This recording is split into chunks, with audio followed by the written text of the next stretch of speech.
नमस्कार दोस्तों, मैं हिमांशु शर्मा स्वागत करता हूं आप सभी का इम्प्रूवमेंट जोन के यूट्यूब चैनल पर। लास्ट लेक्चर में हमने देखा था टॉपिक कांस्टेंट फैमिली का। वहां से हमें पता चला कि टोटल मेंबर फैमिली में बचे थे 299, जिसमें से 229 members from British province and 70 members from princely state. मैंने पहले क्लियर कर दिया था कि ब्रिटिशर्स रूल कर रहे थे तीन तरह से। ब्रिटिश प्रोविंस में डायरेक्ट रूल कर रहे थे, वहां पर गवर्नर अपॉइंट किए जाते थे। इसी तरह प्रिंसली स्टेट थे, वहां पर राजाओं का राज था। वहां पर भी ब्रिटिशर्स ही रूल कर रहे थे, लेकिन इनडायरेक्ट। वहां पर एक ऑफिशियल भी अपॉइंट किया जाता था ब्रिटिशर्स की तरफ से, जिसको कहा जाता था रेजिडेंट, जो कि राजाओं को सर्वेल करता था कि राजा किसी भी तरह से इंटरनेशनल पॉलिटिक्स में संबंध ना स्थापित कर सके, और इंटरनली भी कितना मतलब कहां से टैक्स आ रहा है उनको पता चलता रहे। इसी तरह कमिश्नरी थी। तो सभी असेंबली में थे। पाकिस्तान अलग होने के बाद जो प्रिंसली स्टेट थे, जिन्होंने पहले बाइकआउट कर दिया था असेंबली को, उनको ऑफर दिया गया कि या तो इंडिया ज्वाइन करो या फिर पाकिस्तान। अब जो शक्तिशाली राजा थे, उन्होंने तो इंडिपेंडेंट खुद को रखने का डिसीजन लिया, क्योंकि उन्हें ऑफर दिया गया था इंडिपेंडेंट रहने के लिए भी। तो जो शक्तिशाली राजा थे, उन्होंने कॉन्स्टिट्यूशन को मानने से इनकार कर दिया। अब जो कमजोर राजा थे, उनका मानना था कि हो सकता है कल को किसी और शक्ति का उन पर डोमिनेंस हो जाए, इसीलिए टाइम रहते उन्होंने ज्वाइन कर लिया इंडियन असेंबली को। तो बात वहां ये हुई, देखिए असेंबली लगी हुई है, कॉन्स्टिट्यूशन बनने का काम चल रहा है। ऐसा नहीं है कि 299 मेंबर्स हैं, सबको एक ही काम दे दिया गया है असेंबली में। कुछ कमेटीज का सेटअप किया गया था। कमेटी का मतलब होता है ग्रुप ऑफ पीपल, मतलब लोगों को कुछ ग्रुप है, अलग अलग ग्रुप बना दिए गए हैं। किसी को काम दिया गया है फंडामेंटल राइट्स के ऊपर, किसी को काम दे दिया गया सिटीजनशिप के टॉपिक पे। सबको अलग अलग काम दे दिए गए, सब अलग अलग काम को लेकर रिपोर्ट लेकर आएंगे।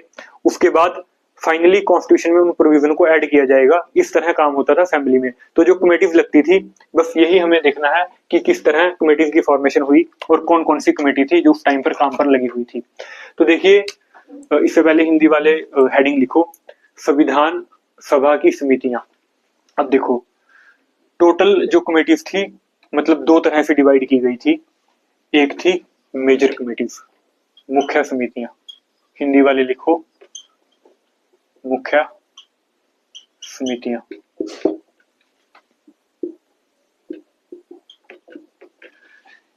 दूसरी थी स्मॉल कमेटीज, माइनर।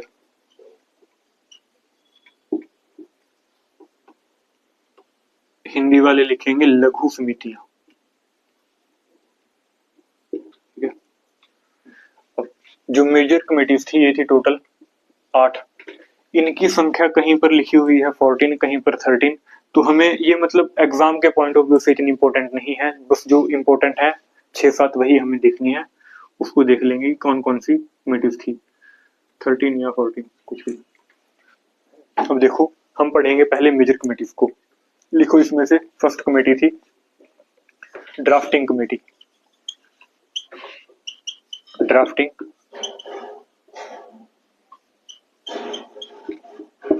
देखो, ड्राफ्ट का मतलब आपको पता होना चाहिए क्या है। हिंदी वाले लिखो प्रारूप या फिर मसौदा समिति।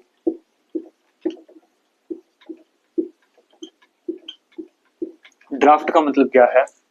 ड्राफ्ट एक इनफॉर्मल डॉक्यूमेंट है। फॉर एग्जांपल, आप जो एग्जाम देते हैं यूनिवर्सिटी के, कॉलेज के, या कोई भी आपको एग्जाम लिखना है, फाइनल आंसर शीट से पहले हो सकता है कि आप उसको लिखकर देखते हैं एक बार एग्जाम को। जो आपने एग्जाम मतलब लिखा है, फॉर एग्जांपल आपने कोई क्वेश्चन का आंसर लिखा है, वो एक मतलब कच्चा चिट्ठा है, यानी कि एक ड्राफ्ट है, उसको आप ड्राफ्ट मान सकते हैं। एक इनफॉर्मल डॉक्यूमेंट हो गया, वो फाइनल आंसर नहीं है। फाइनल आंसर आपका माना जाएगा जो फाइनल एग्जाम के अंदर होगा। इसी तरह अब कॉन्स्टिट्यूशन था, ऐसा तो नहीं था कि एक बुक की फॉर्म में है, डायरेक्ट एक बुक लिख दी। अब जो बुक लिखते हैं वो भी ऐसा नहीं है कि बुक लिख दी डायरेक्ट से। पहले क्या करेंगे, एक ड्राफ्ट तैयार करते हैं, उसके अंदर काफी सारी ड्रॉबैक्स भी होती हैं। इसी तरह ड्राफ्ट तैयार किए जाते थे कॉन्स्टिट्यूशन उस टाइम पर। तो उसके लिए कमेटी लगी थी, ड्राफ्टिंग कमेटी। ये मतलब होता है ड्राफ्ट का, मतलब एक इनफॉर्मल डॉक्यूमेंट है जो लिखा जाता है पहले, फिर उसकी ड्रॉबैक्स होंगी, उनको ठीक किया जाएगा, उसके बाद फाइनल जो आता है डॉक्यूमेंट, उसको बोला गया था कॉन्स्टिट्यूशन। देखो, ड्राफ्टिंग कमेटी से पहले जो कॉन्स्टिट्यूशन का ड्राफ्ट रेडी किया था, फर्स्ट ड्राफ्ट लिखो, first draft prepared by BN. Rao.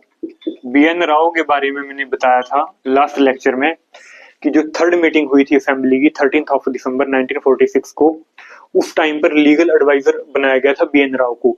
तो बी.एन. राव ने उस टाइम पर स्टडी किया टोटल 60 कंट्रीज के कॉन्स्टिट्यूशन को, 60 कंट्रीज के कॉन्स्टिट्यूशन को स्टडी किया BN राव ने।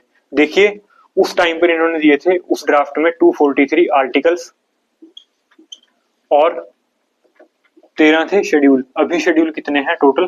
12। उस टाइम पर फर्स्ट टाइम इन्होंने 13 शेड्यूल दिए थे और 243 आर्टिकल्स रखे गए थे, लेकिन इसको कर दिया गया था रिजेक्ट। इसीलिए नीड हुई थी ड्राफ्टिंग कमेटी की। इसको रिजेक्ट करने के बाद फिर एक डेट आई, ये डेट इंपॉर्टेंट है, 29 अगस्त 1947। इस डेट को फॉर्मेशन होती है किसकी? ड्राफ्टिंग कमेटी की। ड्राफ्टिंग देखो जो कमेटीज थी इनका एक चेयरमैन होता था, बाकी अलग अलग मेंबर्स होते थे। जो ड्राफ्ट देखो सभी कमेटीज इंपॉर्टेंट नहीं है, हमें सभी के मेंबर्स और मतलब उनके चेयरमैन के बारे में ही पढ़ना है, मेंबर्स के बारे में नहीं जानना कौन कौन थे। Drafting committee most important committee है क्योंकि इसके चेयरमैन थे डॉक्टर BR अम्बेडकर, जिनको कॉन्स्टिट्यूशन का पिता भी कहा जाता है। उसके बारे में भी बात करेंगे कि क्यों कहा जाता है उनको फादर ऑफ कॉन्स्टिट्यूशन। देखो जो ड्राफ्टिंग कमेटी थी, ठीक है, प्रारूप समिति, ड्राफ्टिंग कमेटी की फॉर्मेशन होती है कब? 29 अगस्त 1947, ठीक है।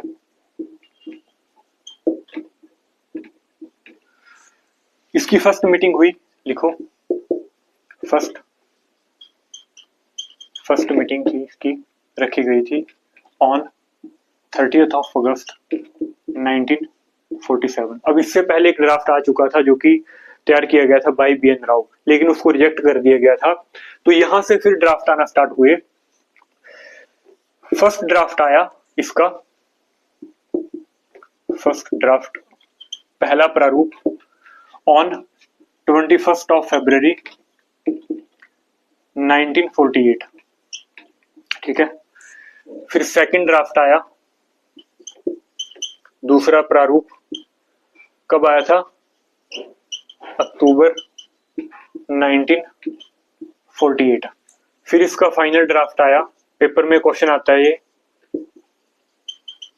कि फाइनल ड्राफ्ट जो आखिरी प्रारूप था वो कब आया था? 4 नवंबर 1948।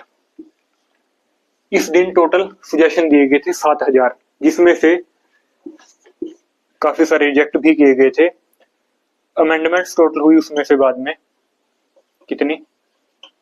टोटल अमेंडमेंट्स हुई थी 2473। इसके बाद फाइनली हमारा कॉन्स्टिट्यूशन बनकर रेडी हो जाता है 1949 में, 26 नवंबर 1949 में। यहाँ से फर्स्ट रीडिंग कॉन्स्टिट्यूशन की स्टार्ट हो गई थी। मैंने लास्ट लेक्चर में क्लियर कर दिया था कि 3 रीडिंग हुई थी उस टाइम पर इस ड्राफ्ट की। अब देखो इसके बारे में कुछ और इम्पोर्टेंट बातें हैं। टोटल इसके 7 मेंबर थे जो ड्राफ्टिंग कमेटी थी। फर्स्ट तो मतलब चेयरमैन ही थे जो डॉक्टर BR अम्बेडकर थे। एक चेयरमैन होता था हर किसी कमेटी का, तो हमने सभी के चेयरमैन ही देखने हैं कौन कौन थे, लेकिन इसके जो मेंबर्स थे वो इम्पोर्टेंट है एग्जाम के पॉइंट ऑफ व्यू से। देखो लिखो मेंबर्स ऑफ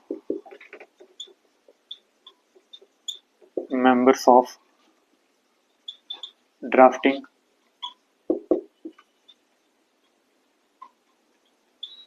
कमेटी, प्रारूप समिति के सदस्य, हिंदी वाले लिखेंगे प्रारूप समिति के सदस्य।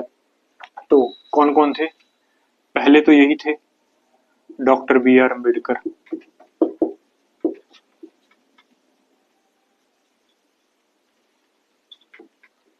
चेयरमैन थे, ठीक है, चेयरमैन। सेकंड मेंबर थे कन्हैया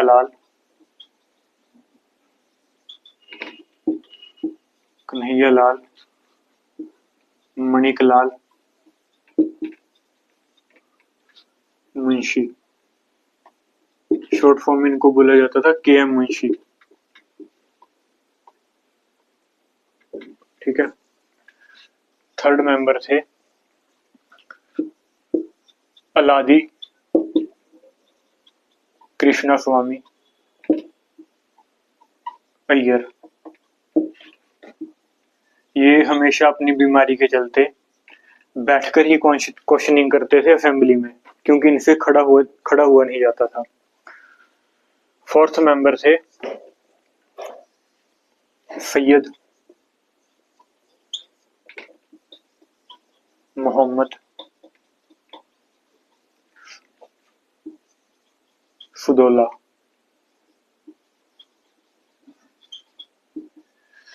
एक और इनके बारे में फैक्ट है कि ये फर्स्ट पीएम थे असम के। उस टाइम पर असम में प्राइम मिनिस्टर की पोस्ट थी, फर्स्ट पीएम ऑफ असम, ये बात भी लिखो। बाद में 1937 में इलेक्शन हुए थे डायरेक्ट, इस पोस्ट को अबॉलिश कर दिया गया था असम के अंदर। फिफ्थ मेंबर थे N Gopalaswami Ayyangar. Sixth member थे टीटी कृष्णमचारी।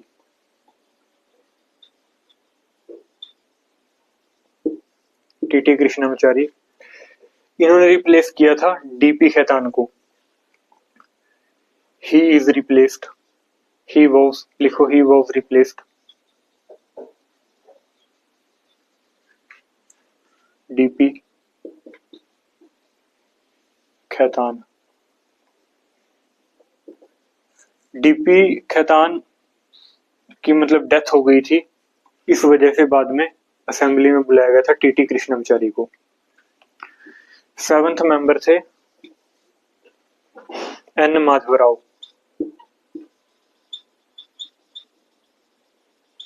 एन माधवराव, इन्होंने रिप्लेस किया था, ही वॉज रिप्लेस्ड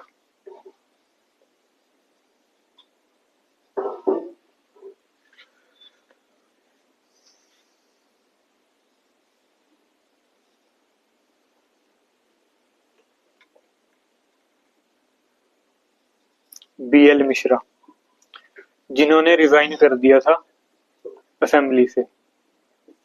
ठीक है, अब बी आर अम्बेडकर को बोला जाता था फादर ऑफ कॉन्स्टिट्यूशन। इसके पीछे रीजन ये था, एक तो उस टाइम पर सबसे ज्यादा पढ़े लिखे थे असेंबली में, इन्होंने पीएचडी की थी इकोनॉमिक्स में। दूसरी बात देखिए, असेंबली में दो मेंबर तो बीमार ही थे, एक की डेथ हो गई थी, दो गए हुए थे विदेश।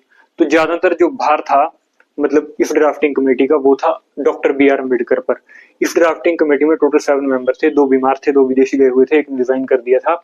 तो ज्यादातर भार था अम्बेडकर साहब के पास। इन्होंने कॉन्स्टिट्यूशन का जो ड्राफ्ट रेडी किया उसमें इनका अहम रोल माना जाता है, इसलिए इनको कहा जाता है फादर ऑफ कॉन्स्टिट्यूशन। हालांकि कुछ लोग ये भी बोलते हैं कि इनका कोई अहम रोल नहीं रहा असेंबली के अंदर। इसके बाद जो मतलब वेस्ट बंगाल है, वहां पे कॉन्स्टिट्यूंसी से इलेक्ट होकर गए थे अम्बेडकर असेंबली के अंदर। देखिए, जो पाकिस्तान है, जब पार्टीशन हुआ, जो अभी पाकिस्तान है इसको बोला जाता था वेस्ट पाकिस्तान, और जो बांग्लादेश है इसको बोला जाता था ईस्ट पाकिस्तान, जो कि बाद में एक वॉर हुआ था इंडिया वर्सेस पाकिस्तान 1971 में। वहां से फिर आजाद कराया ईस्ट पाकिस्तान को, जिसको बाद में नाम दिया गया बांग्लादेश। तो जो ईस्ट पाकिस्तान था, यानी कि जो इनकी कॉन्स्टिट्यूंसी थी जहां से इलेक्ट होकर ये गए थे असेंबली में, वो चली गई थी ईस्ट पाकिस्तान में। तो वहां से इनकी मेंबरशिप तो कैंसिल हो गई थी। अब असेंबली में दोबारा भेजना था, क्योंकि इनको अथॉरिटी चाहिए थी कुछ करने के लिए। तो फिर दोबारा से जो आज मुंबई है उसको बोला जाता था बम्बई। बम्बई में एक शहर है जिसका नाम है पुणे। तो पुणे कॉन्स्टिट्यूंसी से बाद में इनको इलेक्ट करके भेजा गया वहां पे असेंबली के अंदर अम्बेडकर साहब को। तो ये थी फर्स्ट कमेटी, जिसका नाम था ड्राफ्टिंग कमेटी। सेकंड कमेटी है,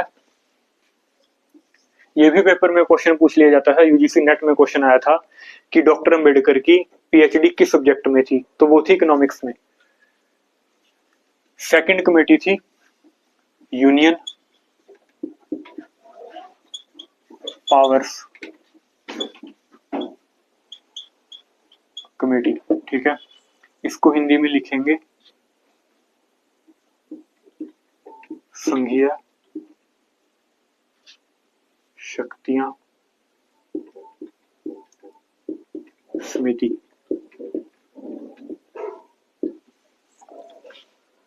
थर्ड कमेटी थी फेडरल कॉन्स्टिट्यूशन कमेटी, इसको हिंदी में लिखेंगे संघीय संविधान समिति।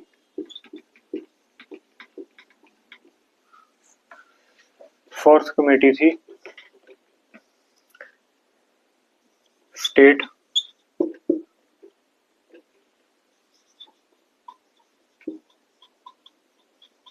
कॉन्स्टिट्यूशन कमेटी, इसको हिंदी में बोलेंगे राज्य संविधान समिति। इन तीनों ही कमेटीज के जो चेयरमैन थे वो थे पंडित नेहरू। लिखो चेयरमैन कौन थे? पंडित जवाहर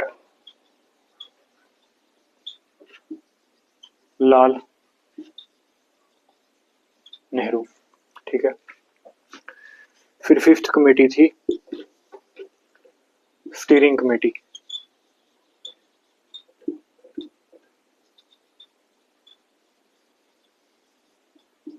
हिंदी में लिखो संचालन समिति। संचालन समिति। सिक्स्थ कमेटी थी रूल्स ऑफ प्रोसीजर कमेटी,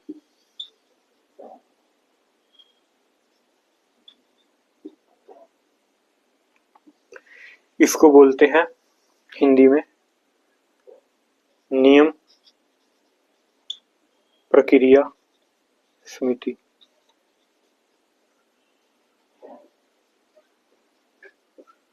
अब ये जो कमेटी थी, ये दो कमेटीज थी, स्टीयरिंग कमेटी और रूल्स ऑफ प्रोसीजर कमेटी।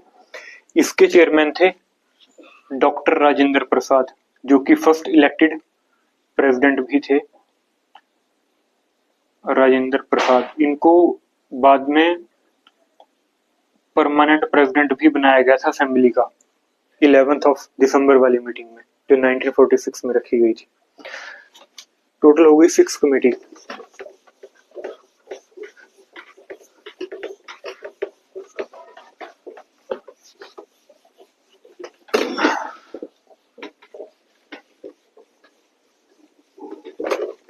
लिखो 7th कमेटी।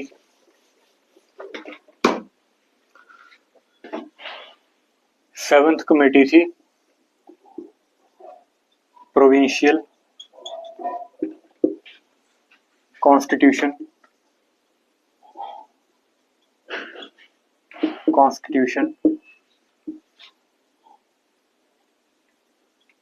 कमेटी।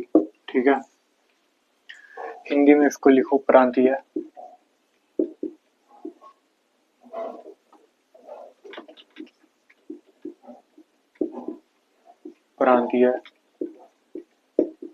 संविधान समिति। इसके चेयरमैन थे सरदार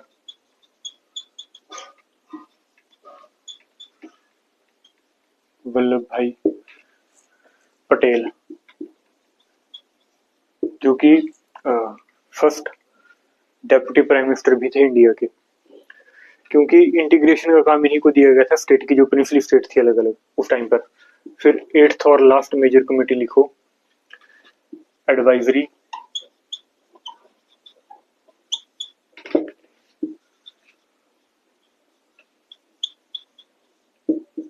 committee on fundamental rights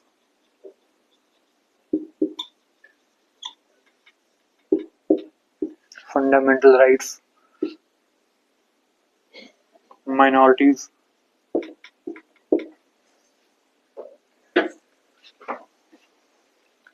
tribal and excluded areas, Hindi वाले लिखो मौलिक अधिकारों, मौलिक अधिकारों, अल्पसंख्यकों,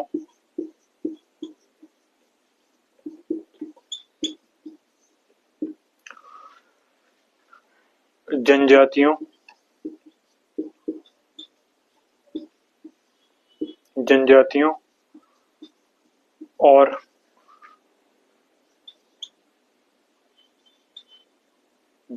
बहिष्कृत बहिष्कृत क्षेत्रों के लिए सलाहकार समिति,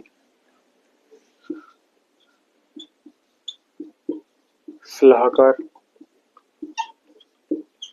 समिति।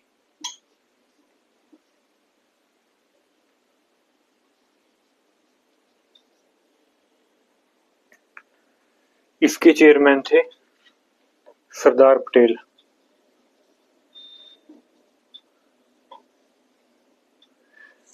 एक्सक्लूडेड एरियाज को डिफाइन किया गया था 1935 के एक्ट में। इसका मतलब है कि जो ट्राइबल एरियाज हैं, जिस तरह एससी हैं शेड्यूल कास्ट, इसी तरह है शेड्यूल ट्राइब्स। एसटी के लिए कुछ स्पेशल प्रोविजन रखे गए हैं कॉन्स्टिट्यूशन में, ताकि उनकी कुछ जो कल्चरल हेरिटेज है, यानी कि जो भी उनका हिस्टोरिकल बैकग्राउंड है, उसको प्रिजर्व रखा जा सके।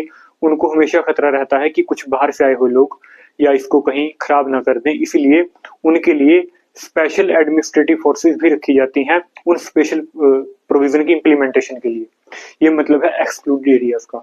तो ये हो गई मेजर कमेटीज। अब देखनी है माइनर कमेटीज, जो मतलब स्मॉल कमेटीज थी असेंबली में। वो इतनी इंपॉर्टेंट नहीं है, कुछ इंपॉर्टेंट है 4-5, वो देख लेते हैं कौन कौन सी थी। ये 8 कमेटीज जो है मेजर, ये याद रखनी है आपको, इनके नाम, इनके मेंबर्स, इनके चेयरमैन। मेंबर्स तो सिर्फ आपको ड्राफ्टिंग कमेटी के ही याद रखने हैं। देखो अब है माइनर कमेटीज, लिखो हेडिंग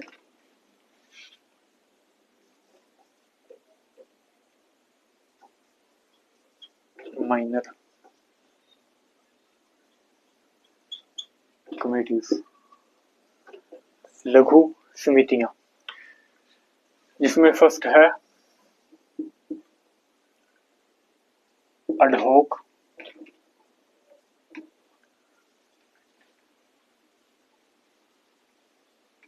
कमेटी ऑन नेशनल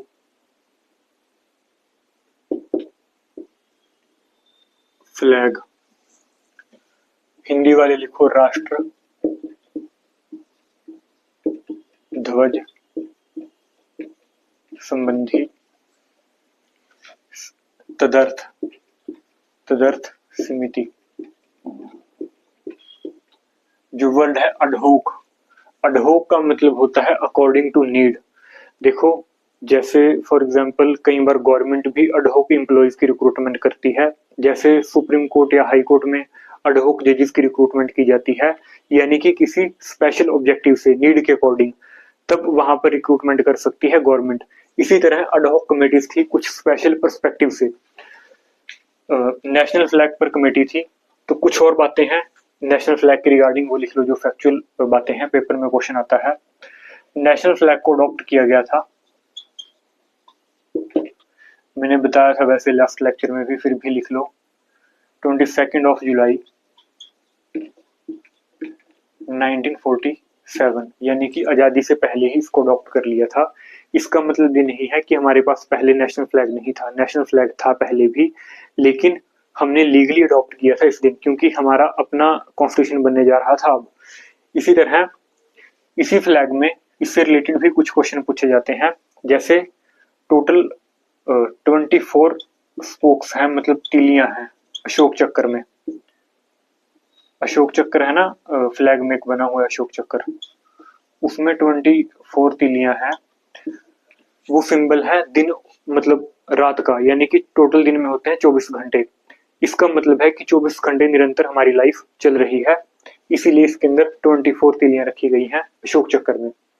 इसके अलावा पेपर में क्वेश्चन आता है कि नेशनल फ्लैग की विड्थ और लेंथ कितनी है, इसका रेशियो पूछ सकते हैं 2:3 यदि विड्थ और लेंथ पूछा जाए।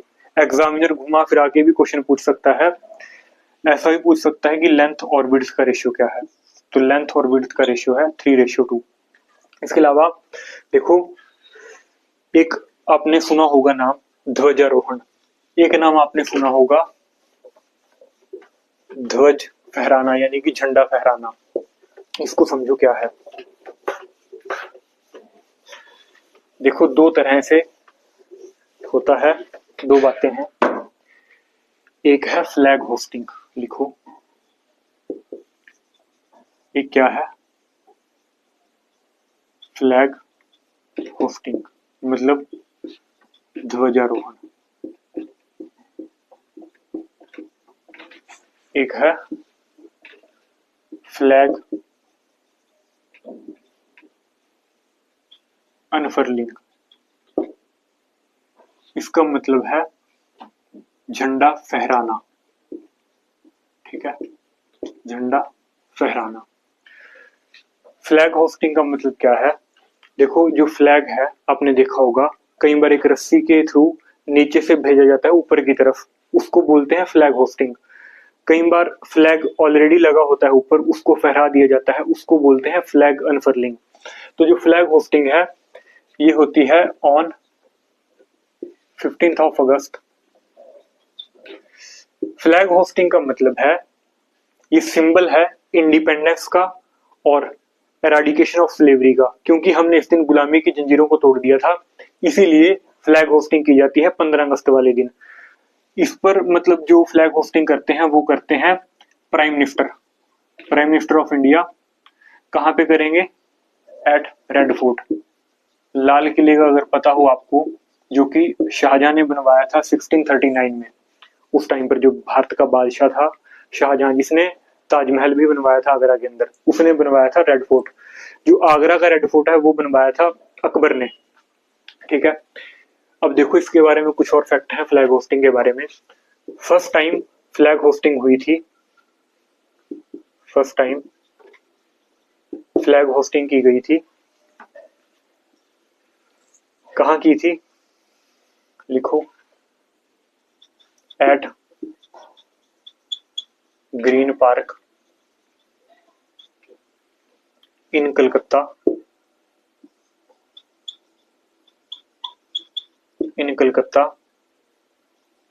इन 1906। किसके द्वारा की गई थी, बाय सिस्टर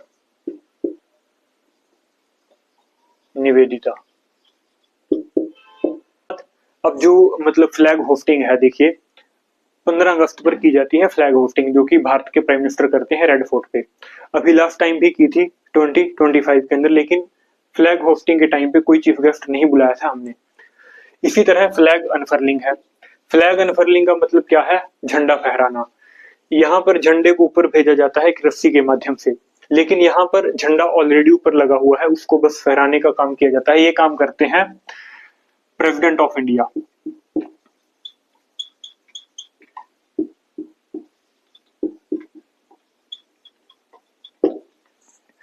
देखो अभी जो अनफर्ल का काम हुआ था वो हुआ था 26 ऑफ जैन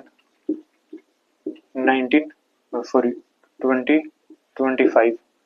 यहाँ पर चीफ गेस्ट थे प्रेसिडेंट ऑफ इंडोनेशिया। जो फर्स्ट टाइम फ्लैग को अनफर्ल किया गया था 26 ऑफ जैन 1950, उस टाइम भी चीफ गेस्ट थे प्रेसिडेंट ऑफ इंडोनेशिया। उस टाइम पर प्रेसिडेंट थे इंडोनेशिया के सुकुर्नो।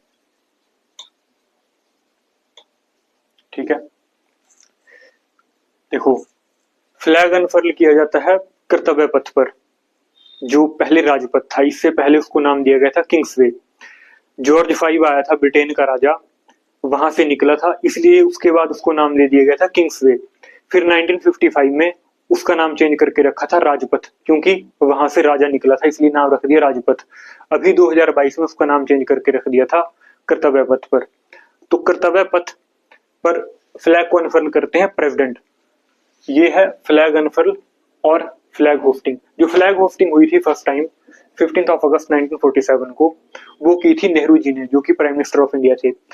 जो लॉर्ड माउंटबेटन था, last viceroy of India and first governor general of independent India, Mountbatten चाहता था कि मैं फ्लैग होस्टिंग करूं रेड फोर्ट पर। तो वहां पहुंचा जब, लोगों ने पहले ही उसको घेर लिया, मतलब काफी बड़ा प्रोग्राम रखा गया था वहां पर फ्लैग होस्टिंग के टाइम पे। लाखों की संख्या में भीड़ इकट्ठा हुई, लोगों ने पहले ही घेर लिया लॉर्ड माउंटबेटन को कि तुमसे फ्लैग होस्टिंग नहीं होने देंगे, हमारे देश के जो प्रधानमंत्री हैं वही फ्लैग होस्टिंग करेंगे आज के दिन। ये कहानी हुई थी उस टाइम पर।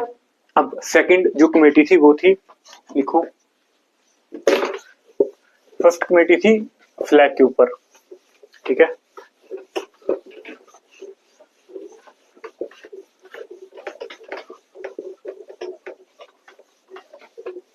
सेकंड कमेटी थी, मतलब जो माइनर कमेटीज थी, ज्यादा जो इसमें इंपॉर्टेंट है बस वही लिखेंगे। सेकंड कमेटी थी, लिखो,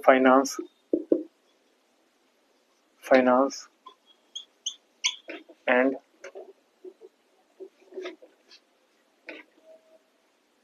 वर्किंग कमेटी।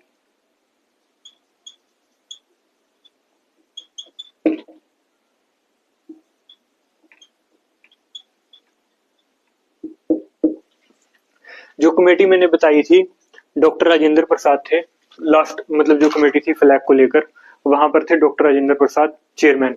इस कमेटी के भी थे doctor Rajendra Prasad chairman, doctor Rajendra Prasad, ठीक है। यहाँ या फिर ऐसा लिखो, यहाँ लिख लो फाइनेंस एंड स्टाफ, मतलब जो कर्मचारी कमेटी थी, हिंदी वाले लिखो वित्त और कर्मचारी कमेटी, कर्मचारी समिति, ठीक है। एक कमेटी थी अडहॉक कमेटी,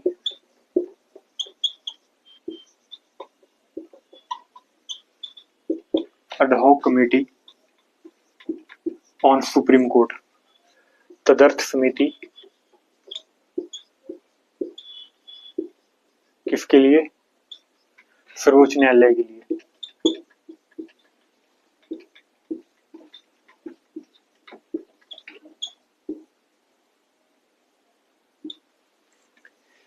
एक कमेटी थी fourth ad hoc committee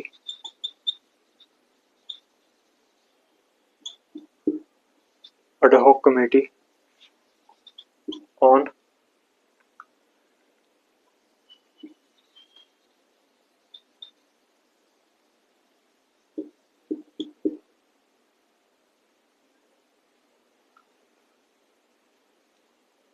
ad hoc committee on citizenship, Hindi में इसको लिखो नागरिकता पर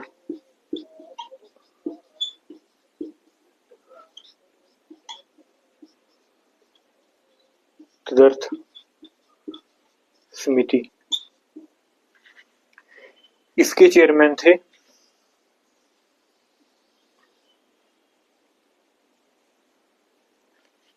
लिखो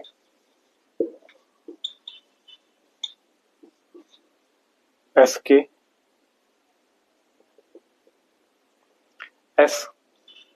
वरदाचारी।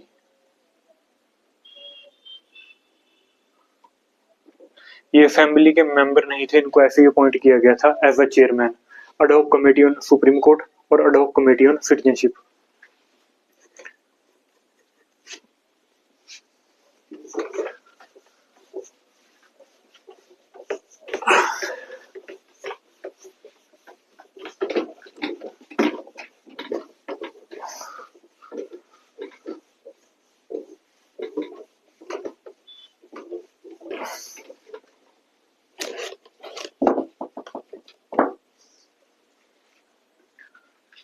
फिर लिखो fourth committee house committee, Hindi वाले लिखो सदन समिति। इसके चेयरमैन थे बी पत्ता भी सीता हरमैया। ठीक है जी। फिर एक कमेटी थी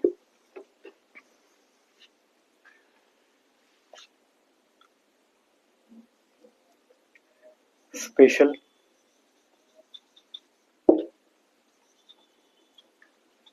कमेटी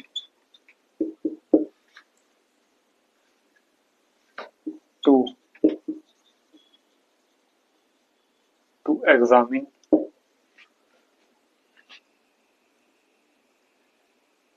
ड्राफ्ट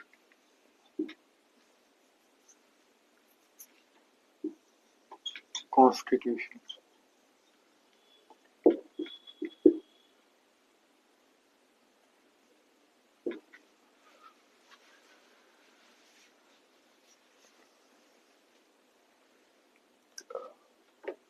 प्रारूप संविधान को चेक करने के लिए समिति। इसके चेयरमैन थे नेहरू जी, पंडित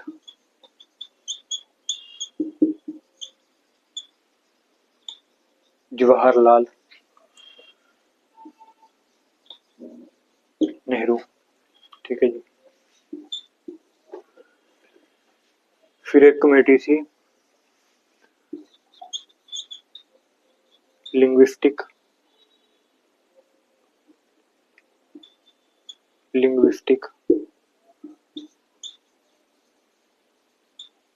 प्रोविंस कमेटी। भाषाई प्रांत समिति, भाषाई प्रांत समिति। इसके चेयरमैन थे एसके धार। ये भी असेंबली के मेंबर नहीं थे, इसको भी ऐसे ही अपॉइंट किया गया था उस टाइम पर।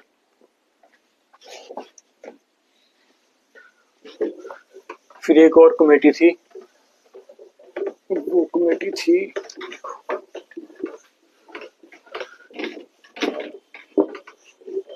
लिखो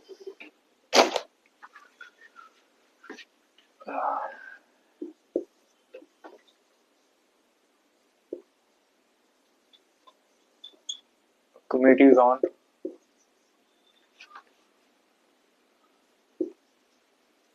फंक्शंस ऑफ असेंबली। इसमें कुछ सब कमेटीज भी थी। तो इसके चेयरमैन थे जीवी मावलंकर। ये कमेटीज थी कॉन्स्टिट्यूएंट असेंबली की, मेजर और माइनर कमेटीज।